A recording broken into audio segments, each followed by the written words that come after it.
What's up, everybody? Welcome back to racingnews.com. Welcome back to another one of our previews. All right, let's get to it and let's get going. We're going to go to Prairie Meadows. That's right, Prairie Meadows on Saturday, July 5th. It's the Cornhusker Handicap, race 8 on the card here. A field of 7 will go a mile and an eighth. This has been a pretty good race over the years. Of course, Fort Larned was able to win this race before winning the Breeders' Cup Classic, and then, of course, Nick's Go as well. We don't have horses like that in this field this year, but I do think we have a fun race, and we're going to talk about it. So it is the highlight of the Iowa Festival of Racing.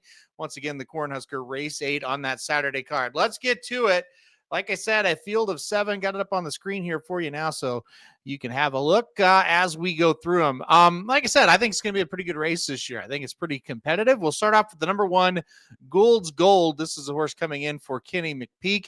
Last time out was able to win at Churchill Downs in an allowance race. Nice little prep race for this one, and I thought ran okay in that one, and the same distance as today's race, so that is good as well. So a lot of positives to take away from that one. 2 races back at Keeneland was 3rd in an allowance race, same level, but got beat by just a touch, a horse that obviously I think would be a huge favorite if he was in this one. So, two pretty good allowance races this horse has been in. Of course, last year ended the season winning the Smarty Jones at Parks. That was a good win for him as a nice favorite there that day.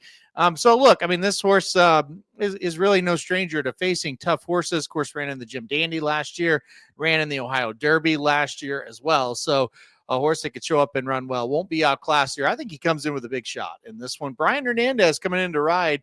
That tells me that the barn thinks this horse has a big shot as well if they get Brian to come in. So pretty good horse here to kick it off with Gould's Gold. The number 2 is Red Route 1. This one really needs no introduction, does he? He was able to get this job done last year in the Cornhusker, was able to get up and win. That was his last start, almost last start, I should say, of 2024. He took a long break, first break really of his whole career, came back in the Clark the day after Thanksgiving, didn't do much running there. Took a while to get this horse back in form. 2025 started off with really a non-effort in the Tinsel, and then in the Razorback again, kind of a non-effort, but did win the Essex and won it easily. But then the last 2 races, kind of non-efforts in the Oakland Handicap and the Pimlico Special. So he has certainly been an up and down horse since winning the Cornhusker, and we kind of know what he's all about. He likes to hit the board a lot, but winning has been a little bit of a problem for him. He has 6 wins and 27 starts, but this is a classy horse. Comes in with a shot here. Always kind of going to be pace dependent. The inconsistency is kind of something new. We kind of were used to seeing him kind of get up and make his run, but really these last 5 races, really you could actually point it back to the last 6 races. It's kind of just been, we don't run at all, or we fire and win pretty easily. So who knows what to expect from him here. It's kind of a hit and miss situation. I do think a little bit easier spot here than what he's been facing. Of course, 2 races back in the Oakland Handicap, got beat by First Mission. He's coming off a nice 3rd-place effort last week in the Stephen Foster. So, you're facing tougher, but, we'll see what happens here. He needs to show up with a lot better race than what we've seen from him in the last couple. The number 3 is Unload, another Steve Asmussen trainee here for this one. And I think this horse probably going to try to make sure the pace is decent in this race for Red Route 1, perhaps. A horse that hasn't really done much running lately, or should say much winning lately. 2 allowance losses, 1 at Lone Star and 1 at Oakland Park, and neither one of them was very competitive. Not competitive all in the Essex. And really, we haven't seen this horse been close to winning since a Remington Park Governor Cup back in August of last year. So not a lot of interest in this one, but I do think maybe we'll try to speed up the pace. The number 4 is Jokester. This is a horse that is coming off 2 wins, 2 races back at Oakland Park in an allowance, and then another allowance here at Prairie Meadows last time out, winning by a length and a quarter. Pretty nice wins in both of those races. A little bit tougher, obviously, today in this spot. Look, I don't think this horse has any, has to apologize to anybody for entering the race. I think the horse deserves to be here based on the last couple. And he went kind of one of the local, I wouldn't call it a local prep, but he went locally here over the track. Give it a shot.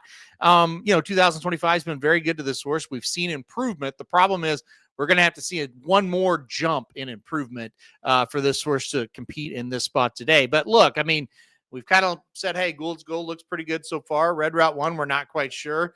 Unload, hasn't looked very good. So Jokester, I think, can kind of compete with the 2 and 3 so far, but maybe not the 1. So, all right, let's go to the number 5, Heroic Move. This is a horse coming off of a 3rd place effort last time out on the Sexton Mile.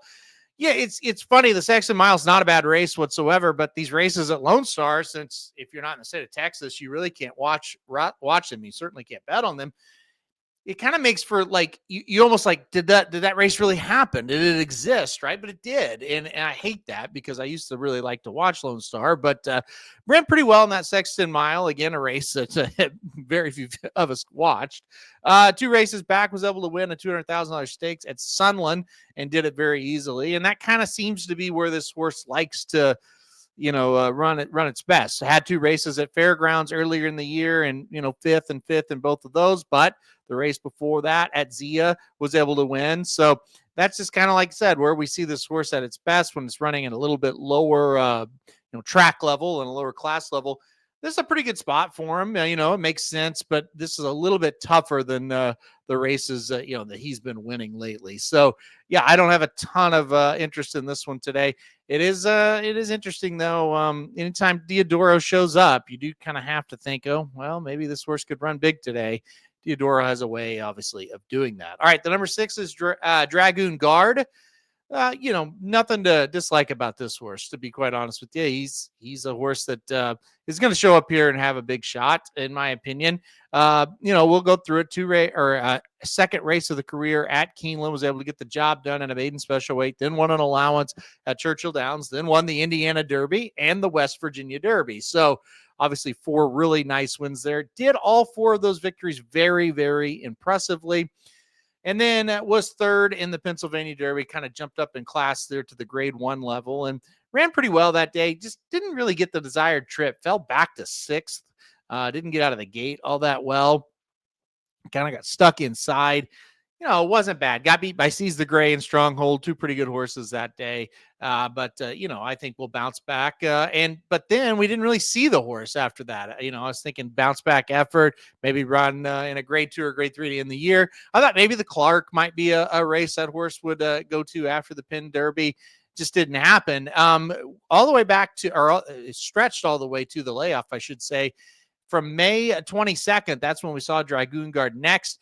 Got beat by We'll Take It that day, which at the time I thought, man, that's a bad loss, but We'll Take It.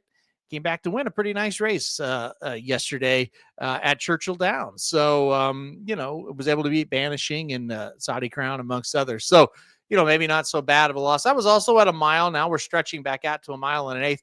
And that's where we saw Dragoon Guard run a couple of good races, the West Virginia Derby. And like I said, Pennsylvania Derby, considering the trip, was actually pretty decent. So I think he's in with a big time shot. I think he'll be very tough to beat in this one.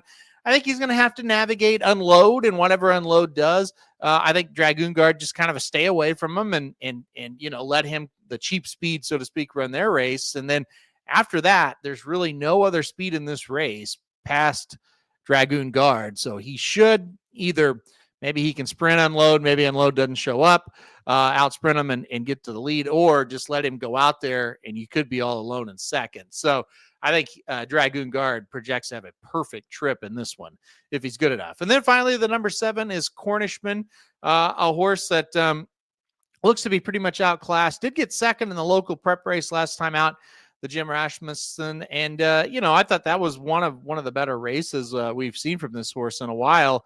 Some of the other ones not good. Turf Paradise could not get it done. Finished 5th in a 50K race. Finished 4th in a couple of allowance races there at Turf Paradise as well. So this horse looks pretty much outclassed here. The Rasmussen wasn't too bad. Maybe if he can repeat that effort, he could get up maybe for a piece of it. But again, not the greatest looking horse coming into this race. So that is the field of 7. I'm going to go the number 6 Dragoon Guard on top, and I'm going to go the number 1 Gould's Gold in second. I think those are the 2 horses here, and I think it's a matter of Dragoon Guard turns for home with the lead, and Gould's Gold is probably going to track, and I think it's going to be a 2-horse race from there. I don't have a lot of faith in Red Route 1 this time around. I picked him last year to win this race. I rarely picked him, last year, but I did pick him to win here. I don't know. He's just been very inconsistent. I'm not sure I want to go there this year with him. So I'm going to go Dragoon Guard on top and Gould's Gold there in second for a straight exacta. All right, that'll do it for a preview of the Cornhusker Handicap. Hit that like button if you like the video. Hit subscribe. You really like it. Want to get alert anytime we do videos like this. And most importantly, good luck if you're playing Prairie Meadows on Saturday.